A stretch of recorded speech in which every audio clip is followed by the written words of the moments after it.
Are you thinking about making a move to Greensboro, North Carolina? I am here today to tell you about the 5 things that make it just a little bit odd, just a little bit different about living here in Greensboro, North Carolina. My name is Meredith Parsons. I'm a realtor. I live here. I love it here. And each week I'm doing a video and going on a little adventure and showing you about all things real estate in the Greensboro Triad area. So I want you to bring you along on my adventures. So like, subscribe, and don't forget to turn on notifications because I wouldn't want you to miss out. So I live here, I love it here, and I want you to too. So you ready? Let's go.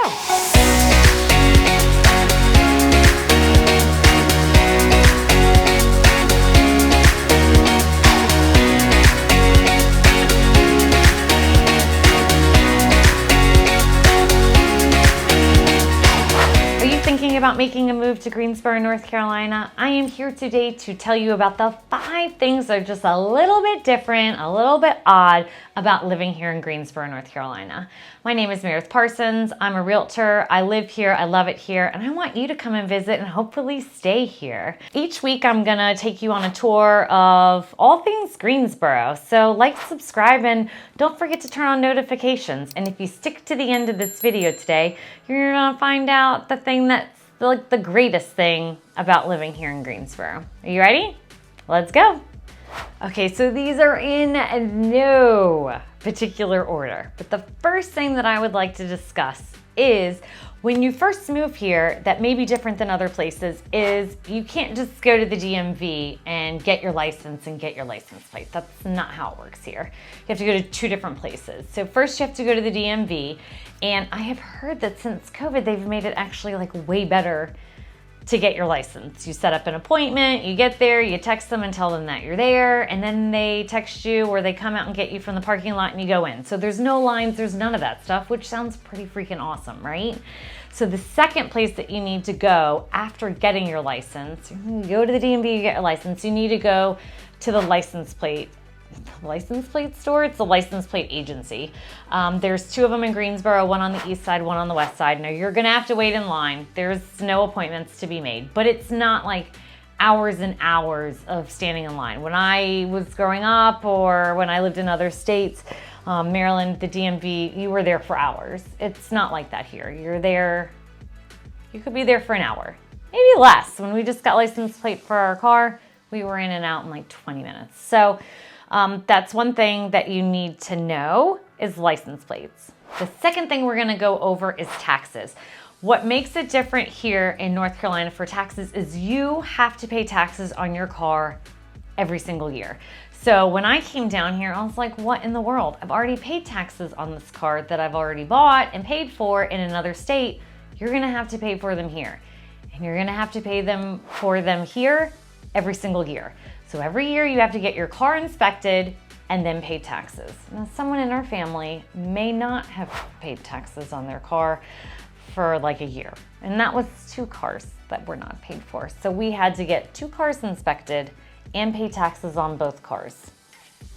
It was me. It was not my husband. It was totally me that did it. So make sure that you realize that you're gonna have to pay taxes on your car every year and get it inspected before it's due.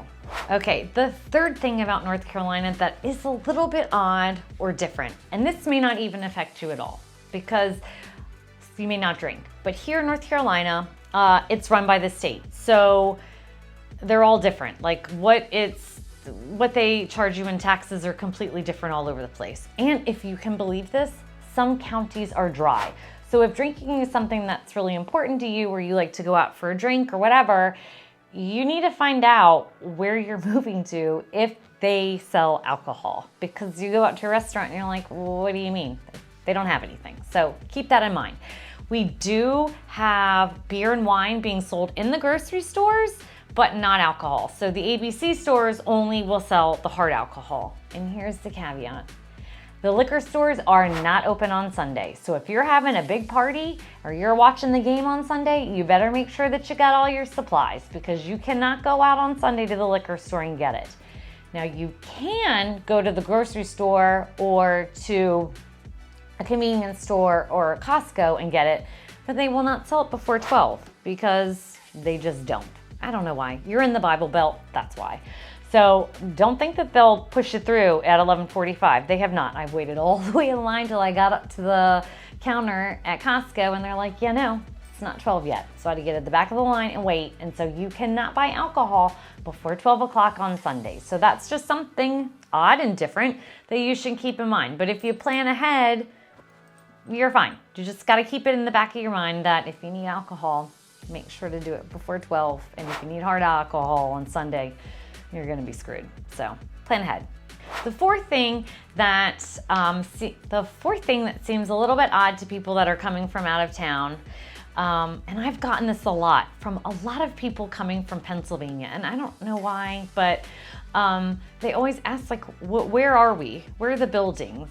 And I think it's an odd question until I've driven through Pennsylvania, and a lot of times they don't have the highways landscaped. Like, I know this seems weird, but we have a lot of landscaping, both like trees. And so when you're driving down the highway, it's really pretty, which is a great thing, right? But if you're used to seeing lots of trees or buildings everywhere, that's not what you're getting here. When you're driving here, you're seeing lots of trees everywhere. You're not seeing buildings or developments over on both sides of the highway because we've got trees. And then also what they do, which is really, really pretty, when you're on the off-ramp, on the medians, on the side of the road, they'll plant lots of beautiful flowering plants that come every year and then spread. Like, we've got sunflowers and peonies and daffodils and tulips, all these things that they take a lot of our money, not a lot of our money, but they spend their tax dollars on making our highways pretty, which that's sort of another thing is here. People base it on how long is it going to take to get somewhere. Well, it's more highway driving. You're not going to be sitting in traffic and it's going to take you 20 minutes to get there. You're going to be driving for 20 minutes of driving because we don't really have any traffic here. So I would say the fourth thing, if you're coming from out of state, is definitely getting used to driving on really pretty highways. So I mean, who doesn't love that? But knowing that we don't have traffic, which is also great, it's going to be a solid 20 minutes of driving, if that's what it is, of just driving, not really traffic driving. You have made it to the end, and you've made it to the nicest thing possible here of what it is, of what most people that move here and think is really odd or different, which I think is amazing and great, is that everybody is beyond nice. Like, our pace of living here is very slow, and people are just the sweetest, nicest, kindest people in the world, and they truly care about you, and they're gonna ask you how your day is, and they actually want to know. Like, they're gonna lean in and they want to know how your day is. So if you're used to this hustle and bustle of living in this big city and moving fast, that's not what you're gonna get here. You're gonna get people here that want to know how you're doing, ask you how your day is, like, what's going on in your world? And so that can be a major adjustment for people that are used to having this hustle and bustle of a really fast-paced life. That's not what you have here. You have genuinely kind and sweet people that are really, really friendly. So anyway, I'm glad you have made it all the way to the end. I hope you've enjoyed the 5 things that are a little bit different about living here in Greensboro, North Carolina. I hope you do come back for our video next week, and stay tuned for our next adventure.